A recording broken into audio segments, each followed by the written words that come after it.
So 2017ರಲ್ಲಿ ಮತ್ತು 2018 financial information ನಮಗೆ ಇಲ್ಲೇ ಕೊಟ್ಟಿದ್ದಾರೆ.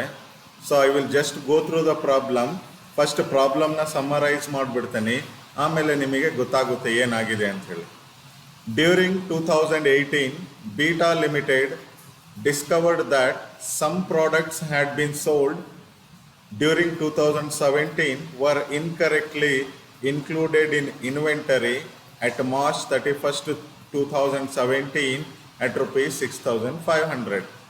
So the first condition, 2018ರಲ್ಲಿ ಗೊತ್ತಾಗುತ್ತೆ ಬೀಟಾ ಕಂಪನಿಯವರಿಗೆ 2017ರಲ್ಲಿ ಸೇಲ್ಸ್ ಆಗಿರ್ತಕ್ಕಂಥ ಗೂಡ್ಸನ್ನು 31st March 2017 ಇನ್ವೆಂಟರಿ ಅಂದರೆ ಕ್ಲೋಸಿಂಗ್ ಸ್ಟಾಕಲ್ಲಿ 6,500 ಅಷ್ಟು ಗೂಡ್ಸನ್ನು ಸೇರಿಸ್ಕೊಂಡಿದ್ದಾರೆ ಅಂತ ಹೇಳಿ ಗೊತ್ತಾಗುತ್ತೆ. ಯಾವಾಗ? 2018ರಲ್ಲಿ. That means there is an error occurred. Beta accounting records for 2018, so ಅಂದರೆ 17-18 ಫೈನಾನ್ಷಿಯಲ್ ಇಯರಲ್ಲಿ shows sales of 1,04,000, cost of goods sold 86,500, including 6,500 for the error in opening inventory and the income taxes 5,250. So 2018ರಲ್ಲಿ sales 1,04,000 ಇದೆ, cost of goods sold 86,500 ಇದೆ. ಈ 86,500ದಲ್ಲಿ ಈ 6,500 mistake ಏನಿದೆ ಅದು ಸಹಿತ ಸೇರ್ಕೊಂಡಿದೆ. So this is the information for 2018. 2017ಗೆ ಬಂದರೆ 2017 ಇನ್ಫಾರ್ಮೇಷನ್ ಕೊಟ್ಟಿದ್ದಾರೆ. Beta limited reported sales 73,500, cost of goods sold 53,500, profit before income taxes profit 2017ನಲ್ಲಿ ಓಪನಿಂಗ್ ರಿಟೈನ್ಡ್ ಅರ್ನಿಂಗ್ಸ್ ಎಷ್ಟಿದೆ, ಕ್ಲೋಸಿಂಗ್ ರಿಟೈನ್ಡ್ ಅರ್ನಿಂಗ್ಸ್ ಎಷ್ಟಿದೆ. Beta's income tax for the year 2017 and 18 was 30%. There were no other expenses. So ಇಲ್ಲಿ opening capital ಕೊಟ್ಟಿದ್ದಾರೆ.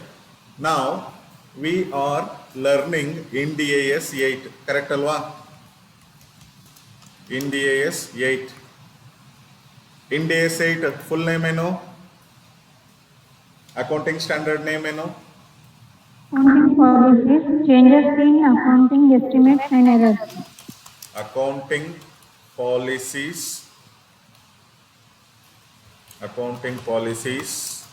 and changes in accounting estimates and errors. Accounting estimates and errors. So we have three different words which I was discussing in the last class: accounting policies, accounting estimates and errors. ಇವು ಮೂರರಲ್ಲಿ ಈ problem ಅಲ್ಲಿ ಯಾವುದಾಗಿದೆ? Is there any change in the policy? Is there any change in the accounting estimates, or is there an error? Error, sir. So error ಆದಮೇಲೆ last class ನಾನು ಹೇಳಿದ್ದೆ, if any error that has to be reported retrospectively, that has to be incorporated or reported retrospectively. ಹೇಗೆ ಇದನ್ನು books of accounts ಅಲ್ಲಿ ತೋರಿಸ್ತಾರೆ ಅಂಥೇಳಿ just will prepare this.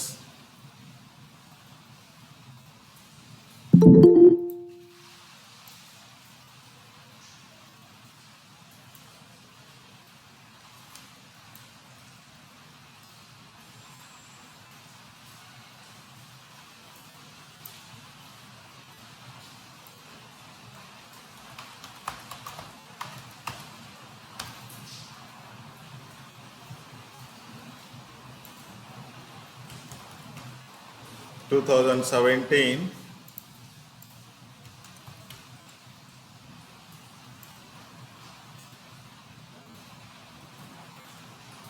So this is ನಮಗೆ information ಕೊಟ್ಟಿದ್ದಾರೆ. ಸೊ ಸೇಲ್ಸ್ 2018 ಎಷ್ಟಿದೆ?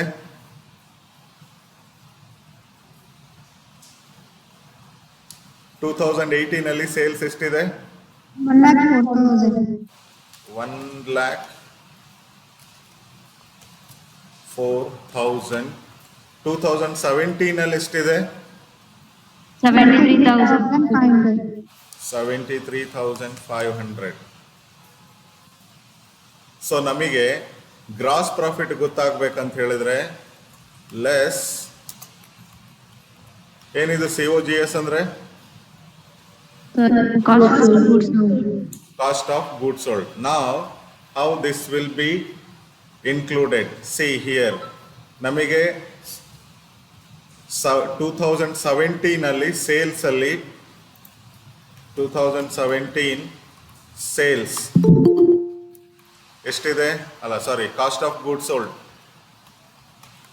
Cost of 53,500. 53,500 ಇದೆ. 2018 ಅಲ್ಲಿ 86,500. ಸೊ ನಮಗೆ ಎರರ್ ಆಗಿರೋದು ಇಲ್ಲಿ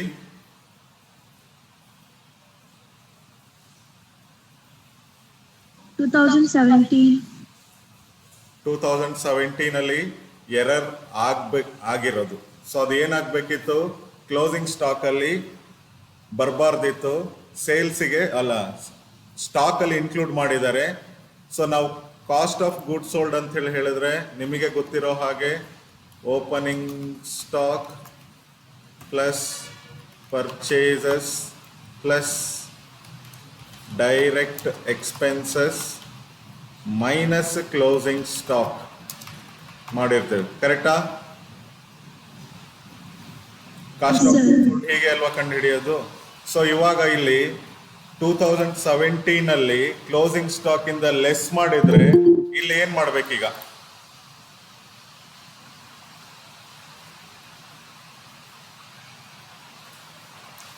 ಈ ಕಾಸ್ಟ್ ಆಫ್ ಗುಡ್ ಸೋಲ್ಡ್ ಏನಿದೆ, ಈ ಕಾಸ್ಟ್ ಆಫ್ ಗುಡ್ ಸೋಲ್ಡ್ 2018 ಮತ್ತೆ 2017 ಏನ್ ಕೊಟ್ಟಿದ್ದಾರೆ. 2017 ಅಲ್ಲಿ ಕಾಸ್ಟ್ ಆಫ್ ಗುಡ್ಸ್ ಅಲ್ಲಿ ಕ್ಲೋಸಿಂಗ್ ಸ್ಟಾಕ್ ಲೆಸ್ ಮಾಡಿರೋದ್ರಿಂದ ಇಲ್ಲಿ 6,500 ಆಡ್ ಮಾಡಬೇಕಾಗುತ್ತೆ.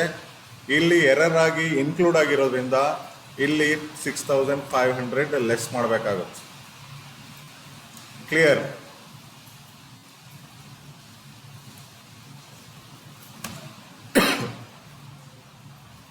ಅರ್ಥ ಆಯ್ತಾ ನಾನು ಹೇಳಿದ್ದು?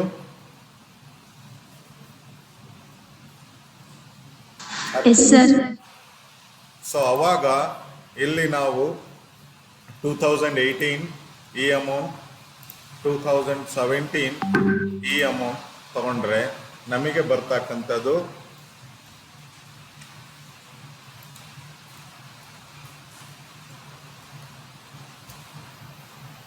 Profit before tax.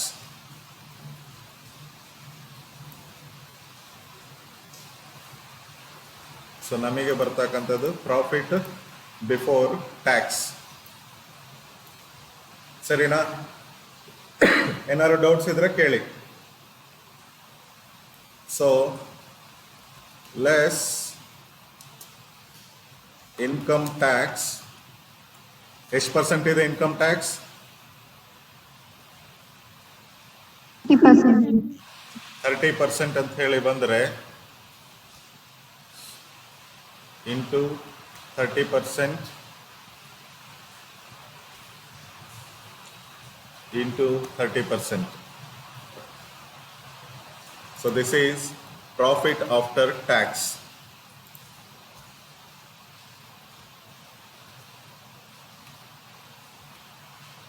This is how retrospective effect is given. ನಿಮಗೆ ಏನಾದ್ರು ಡೌಟ್ಸ್ ಇದ್ರೆ ಕೇಳಿ.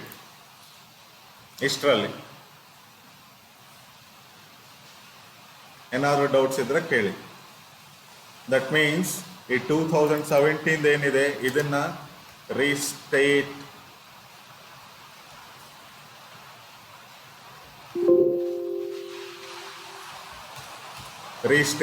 2017. ಸೊ ನಿಮಗೇನಾದ್ರು ಡೌಟ್ಸ್ ಇದ್ರೆ ಕೇಳಿ.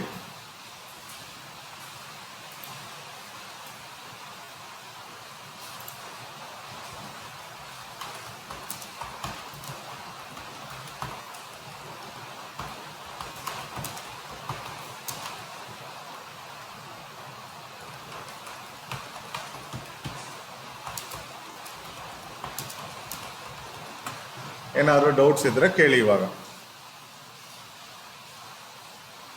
Say errors are being retrospective effect given. Say the retrospective effect, how it has impacted on the financial statements. ಅದೇ ಇಲ್ಲಿ ನೋಡಿ 2017 ಅಲ್ಲಿ income tax 6,000, but actual income tax ಎಷ್ಟಾಗಿದೆ 4,050 after restatement. So this effect is called material statements. So if anything happens material impact, which has a material impact, ಅದು ಏನಾದರೂ ಆಯ್ತು changes in the material impact ಆರ್ಗನೈಸೇಷನಿಗೆ ಆದರೆ ನಾವು ಆಡಿಟಿಂಗಲ್ಲಿ ಕಲಿತೇವಲ್ಲ, the same material impact loss damages ಏನಾದ್ರು ಅದಂದರೆ auditor has to be given, ಅದ್ರ ರೆಸ್ಪಾನ್ಸಿಬಿಲಿಟಿ ಆಡಿಟರ್ ಮೇಲೆ. ಸೊ ಏನಾದ್ರು ಡೌಟ್ಸ್ ಇದ್ರೆ ಕೇಳಿ.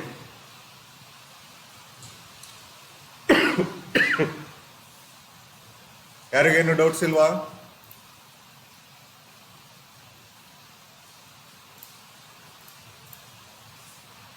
ಸೊ ನಮಗೆ ಓಪನಿಂಗ್ ಸೇಲ್ಸ್ ಏನಂತ ಕೊಟ್ಟಿದ್ದಾರೆ ಇಯರ್ ವೈಸ್.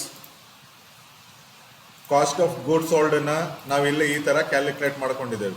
ನಮಗೇನಾಗಿದೆ 2018 ಕ್ಲೋಸಿಂಗ್ ಸ್ಟಾಕಲ್ಲಿ 6,500 ಅಷ್ಟು ಕ್ಲೋಸಿಂಗ್ ಸ್ಟಾಕಲ್ಲಿ 2017 ಕ್ಲೋಸಿಂಗ್ ಸ್ಟಾಕಲ್ಲಿ 6,500 ಅಷ್ಟು ಗೂಡ್ಸು ಆ್ಯಡ್ ಮಾಡಿದ್ದಾರೆ. ಆದರೆ ಅದು ಆ್ಯಕ್ಚುಲಿ ಸೇಲ್ ಆಗಿದೆ ಅಂತೇಳಿ ನಮಗೆ 2018 ಗೊತ್ತಾಗುತ್ತೆ. ಸೊ ಹೀಗಿದ್ದಾಗ ಏನಾಗುತ್ತೆ, ಇದರ ಓಪನಿಂಗ್ ಸ್ಟಾಕ್ 2017 ಬಿಗಿನಿಂಗಲ್ಲಿ ಓಪನಿಂಗ್ ಸ್ಟಾಕ್ ಏನಿರುತ್ತೆ ಅದರಲ್ಲಿ ಈ ಗೂಡ್ಸನ್ನು ಆ್ಯಡ್ ಮಾಡ್ಕೋಬೇಕಾಗಿ ಬರುತ್ತೆ. Because these goods var sold out. ಯಾಕಂದರೆ ಇಲ್ಲಿ ನಾವು ಕ್ಲೋಸಿಂಗ್ ಸ್ಟಾಕ್ ಲೆಸ್ ಮಾಡಿರ್ತೇವೆ. ಸೊ ಹಾಗಾಗಿ ಇಲ್ಲಿ ಆ್ಯಡ್ ಮಾಡ್ಕೊಳ್ತೇವೆ. ಕರೆಂಟ್ ಇಯರಲ್ಲಿ ಓವರ್ ಸ್ಟೇಟ್ಮೆಂಟ್ ಆಗಿರೋದ್ರಿಂದ ಲೆಸ್ ಮಾಡ್ಕೊಳ್ತೇವೆ. ಅದರಿಂದ ಬರ್ತಕ್ಕಂಥ ಕಾಸ್ಟ್ ಆಫ್ ಗೂಡ್ಸ್ ಸೋಲ್ಡನ್ನು ಲೆಸ್ ಮಾಡಿಕೊಂಡ್ರೆ ಬರ್ತಕ್ಕಂಥ ಬ್ಯಾಲೆನ್ಸ್ ಮೇಲೆ ಇನ್ಕಮ್ ಟ್ಯಾಕ್ಸನ್ನು ಕ್ಯಾಲ್ಕುಲೇಟ್ ಮಾಡ್ತೇವೆ. ಅದೇ ಥರ ಇಲ್ಲಿ ಪ್ರಾಬ್ಲಮಲ್ಲಿ ರಿಟೈನ್ಡ್ ಅರ್ನಿಂಗ್ಸ್ ಬಗ್ಗೆ ಹೇಳಿದ್ದಾರೆ. ಈ ರಿಟೈನ್ಡ್ ಅರ್ನಿಂಗ್ಸ್ ಯಾವ ಥರ ಇರುತ್ತೆ ನೋಡೋಣ ಈಗ.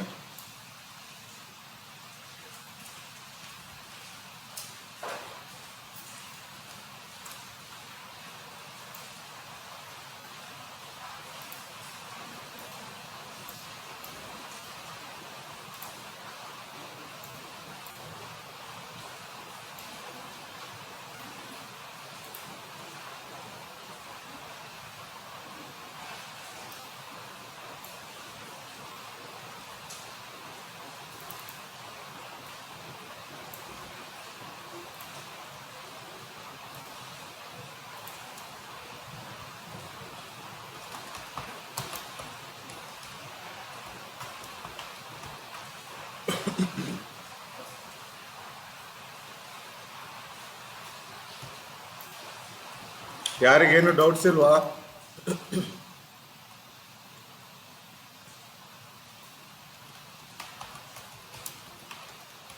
ರಿಟೈನ್ಡ್ ಅರ್ನಿಂಗ್ಸ್ ಅಂದ್ರೆ ಏನು?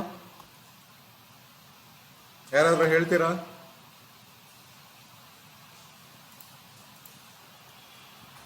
ರಿಟೈನ್ಡ್ ಅರ್ನಿಂಗ್ಸ್ ಅಂದ್ರೆ ಏನು ಯಾರಾದ್ರೂ ಹೇಳ್ತೀರಾ?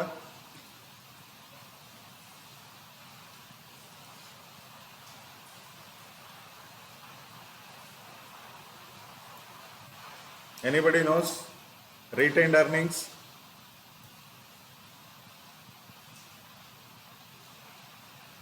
ಯಾರು ಹೇಳ್ತೀರಾ?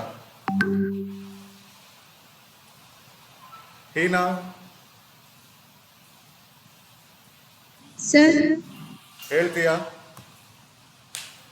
ರಿಟೈನ್ಡ್ ಅರ್ನಿಂಗ್ಸ್ ಅಂದ್ರೆ ಏನು ಅಂತ ಹೇಳಿ?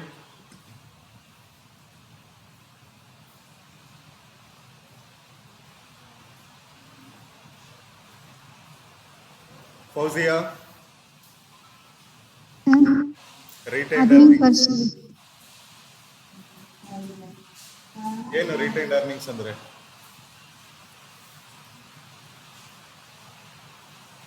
Nobody knows. So ನಮಗೆ 2017 opening retained earnings was rupees 20,000. Closing retained earnings was rupees 34,000 ಅಂತ ಹೇಳಿದ್ದಾರೆ. And share capital throughout 5,000 ಅಂತೇಳಿ ಹೇಳಿದ್ದಾರೆ. ಸೊ ನಾನಿಲ್ಲಿ balance as on 31st March 2016. So share capital ಎಷ್ಟಿದೆ? 5,000 ಹೇಳಿದ್ದಾರೆ. ರಿಟೈನ್ಡ್ ಅರ್ನಿಂಗ್ಸ್ ಎಷ್ಟು ಕೊಟ್ಟಿದ್ದಾರೆ?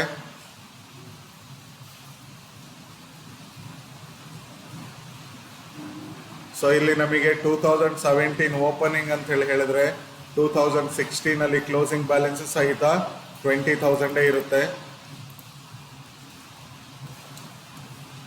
ಸೊ ಟೋಟಲ್ 25,000 ಆಗುತ್ತೆ. ಇದರಿಂದ ಪ್ರಾಫಿಟ್ ಫಾರ್ ದ ಇಯರ್ 2017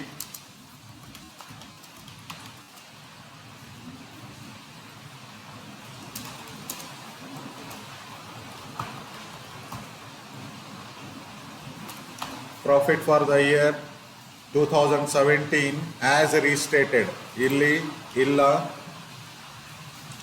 2017 ಅಲ್ಲಿ 9,450. So total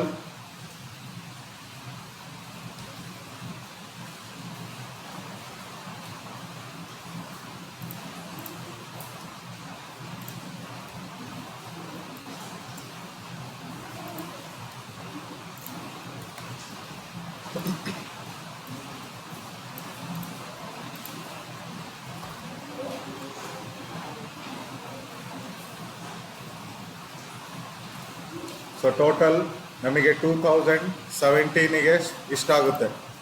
balance as on 31st March 2017.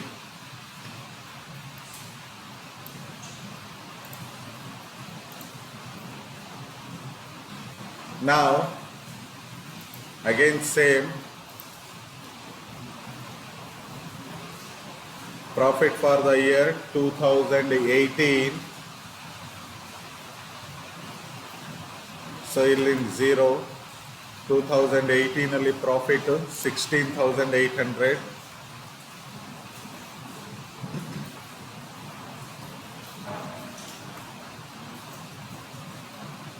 Again if we add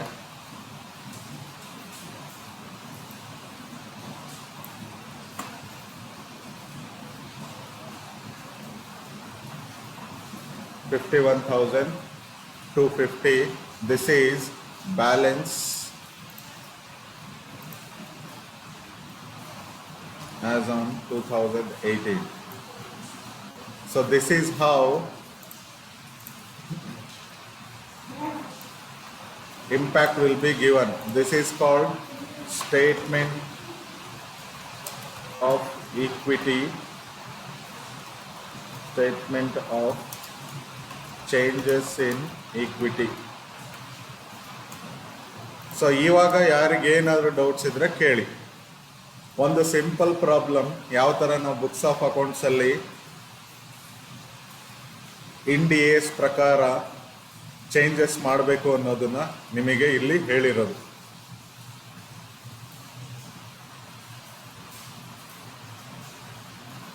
ಯಾರಿಗೇನಾದ್ರು doubts ಇದೆಯಾ ಕೇಳಿ.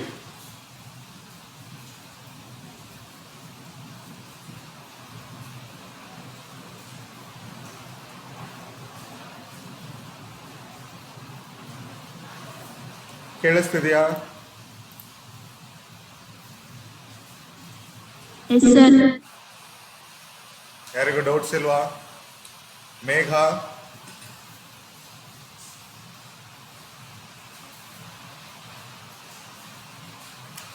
ಕವಿತಾ,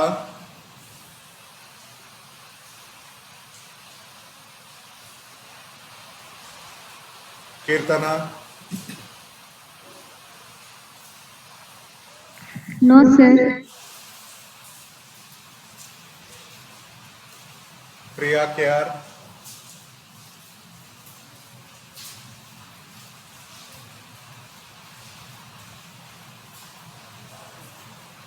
ಪೃಥ್ವಿ K R, No, sir. So I just summarize what we have discussed ಇಲ್ಲಿ. Accounting policies accounting estimates, accounting errors. ಈ entire ನೀವು ಈ accounting ಸ್ಟ್ಯಾಂಡರ್ಡಲ್ಲಿ ನೀವು ಕಲಿಯೋದೇ ಇದು accounting policies, whether required by changes required by law or transitional provisions. Changes required by law ಅಂತ ಹೇಳಿದ್ರೆ ಗವರ್ನಮೆಂಟ್ ಏನಾದರೂ ಪಾಲಿಸಿ ಚೇಂಜ್ ಮಾಡಿದ್ರೆ ಅಥವಾ ಹೊಸ ರೂಲ್ ಇಂಪ್ಲಿಮೆಂಟ್ ಮಾಡಿದ್ರೆ, ಸೇ ಫಾರ್ ಎಕ್ಸಾಂಪಲ್ ಇಂಡೈರೆಕ್ಟ್ ಟ್ಯಾಕ್ಸ್ ಅಲ್ಲಿ GST ಹೊಸ ಟ್ಯಾಕ್ಸ್ ಹೇಗೆ ಬಂತಲ್ಲ ಆ ಥರ ಏನಾದರೂ ಹೊಸದಾಗಿ ಏನಾದರೂ ಲಾ ಅಲ್ಲಿ ಚೇಂಜಸ್ ಆದರೆ.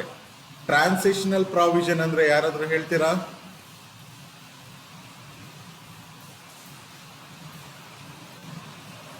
ನಾನು ಹೇಳಿದ್ದೆ ಇದು ಟ್ರಾನ್ಸಿಷನಲ್ ಪ್ರಾವಿಷನ್ ಅಂತ ಹೇಳಿ, ಯಾರಾದರೂ ಹೇಳ್ತೀರಾ?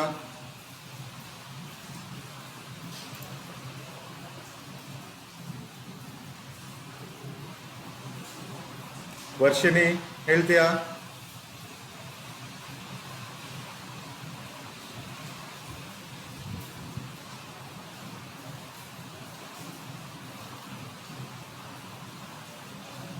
ಗೊತ್ತಿಲ್ಲ. ತಾಜು?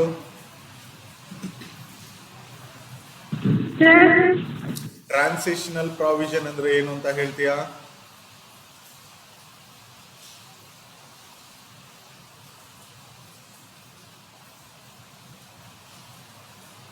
ಗೊತ್ತಿಲ್ಲ. ಯಶಸ್ವಿನಿ BL?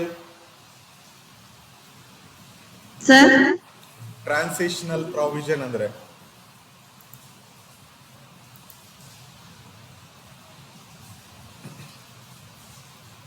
ಗೊತ್ತಿಲ್ಲ. Okay, coming back to this.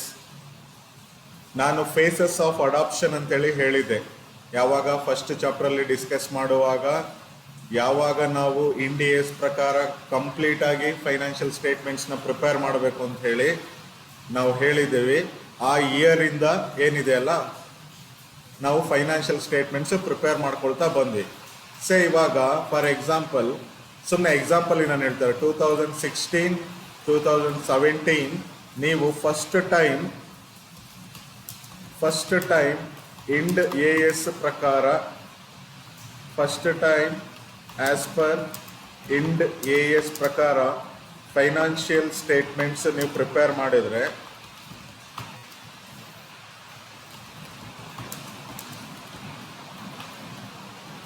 ಮಾಡಿದ್ರೆ ಇದರ ಹಿಂದಿನ ವರ್ಷ ಅಂತ ಹೇಳಿದ್ರೆ 2015-16 ಏನಿರುತ್ತೆ ಫೈನಾನ್ಷಿಯಲ್ ಸ್ಟೇಟ್ಮೆಂಟ್ಸು ಇಂಡ್ AS ಪ್ರಕಾರ ಪ್ರಿಪೇರ್ ಆಗಿರಲ್ಲ.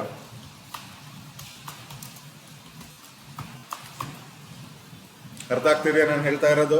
ನೀವು first time financial statements 2016-17 prepare ಮಾಡ್ತಾ ಇದ್ರೆ ಇಂಡ್ AS ಪ್ರಕಾರ, ಅದರ ಪ್ರೀವಿಯಸ್ ಇಯರ್ ನಿಮ್ಮ ಫೈನಾನ್ಷಿಯಲ್ ಸ್ಟೇಟ್ಮೆಂಟ್ಸು ಇಂಡ್ AS ಪ್ರಕಾರ ಪ್ರಿಪೇರ್ ಆಗಿರಲ್ಲ. ಸೊ ಏನು ಚೇಂಜಸ್ ಇದೆ ಅಕೌಂಟಿಂಗ್ ಸ್ಟ್ಯಾಂಡರ್ಡ್ಸ್ ಇಂದ ನಾವು ಇಂಡ್ AS ಅಂದರೆ Indian modified version of accounting ಸ್ಟ್ಯಾಂಡರ್ಡ್ಸಿಗೆ ಏನು ಚೇಂಜಸ್ ಇದೆಯಲ್ಲ, ಆ ಚೇಂಜಸ್ ಪಾಲಿಸಿನ ನಾವೇನು ಅಡಾಪ್ಟ್ ಮಾಡ್ಕೊಳ್ತೇವೆ, that is called transitional provisions. ಅರ್ಥ ಆಯ್ತಾ ನಾನು ಹೇಳಿದ್ದು? Say for example we prepare financial statements with 2 years values. So ಈಗ ನಾವು ಫಸ್ಟ್ ಇಯರ್ ಈಗ ಇಲ್ಲಿ ಪ್ರಾಬ್ಲಮ್ ಪ್ರಕಾರ ಬಂದರೆ 2018 ನಾವು ಇಂಡ್ AS ಪ್ರಿಪೇರ್ ಮಾಡ್ತಾ ಇದ್ದೇವೆ ಅಂತೇಳಿ ಹೇಳಿದ್ರೆ, ಫಸ್ಟ್ ಟೈಮ್ 2017 ನಾವು ಇಂಡ್ AS ಪ್ರಕಾರ ಪ್ರಿಪೇರ್ ಮಾಡಿರಲ್ಲ. ಸೊ ನಾವು ಅವಾಗ ಏನು ಮಾಡಬೇಕಾಗುತ್ತೆ, 2018 ಪ್ರಿಪೇರ್ ಮಾಡಿ 2017 ಸಹಿತ ಅದನ್ನು ನಾವು ಇಂಡ್ AS ವರ್ಷನಿಗೆ ಟ್ರಾನ್ಸ್ಫರ್ ಮಾಡಬೇಕು. That is called transitional provisions. Accounting estimates, any estimates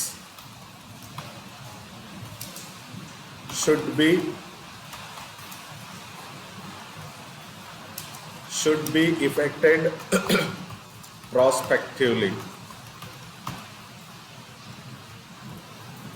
Should be affected prospectively ಅಂದರೆ ಡೌಟ್ಫುಲ್ ಡೆಟ್ಸ್ ಆಗಿರ್ಬೋದು, ಟ್ಯಾಕ್ಸೇಷನ್ ಆಗಿರ್ಬೋದು, ಡಿವಿಡೆಂಡ್ ಡಿಕ್ಲೇರ್ ಮಾಡೋದಾಗಿರ್ಬೋದು, whatever any estimates, future contingent liability ಆಗಿರ್ಬೋದು, whatever any estimates should be effected prospectively, but any errors should B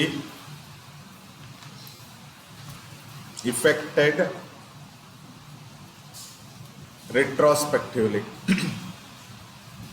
So these are the three conditions on which any changes in these three things will have impact on these financial statements. So rework ಎಲ್ಲಾದರೂ ಒಂದು ಕಡೆ changes ಆಯ್ತಂದ್ರೆ retrospective effect ಎಲ್ಲಿ ಬರುತ್ತೆ ಅಂಥದ್ದು ಏನಾದರೂ error ಆಯಿತು ಅಂತೇಳಿ ಹೇಳಿದರೆ yes, entire statement will be revised. So errors means,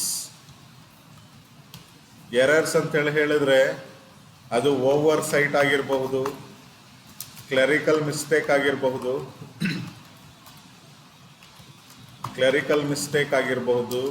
frauds ಆಗಿರಬಹುದು.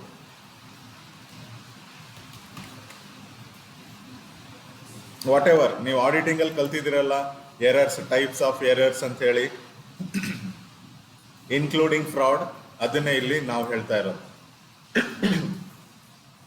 So these are the things. ನಿಮಗೇನಾದ್ರು ಡೌಟ್ಸ್ ಇದ್ರೆ ಕೇಳಿ ಇಷ್ಟರಲ್ಲಿ.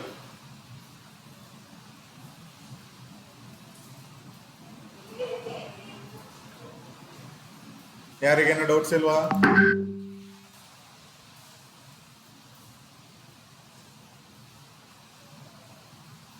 ಯಾರಿಗೇನು ಡೌಟ್ಸ್ ಇಲ್ವಾ?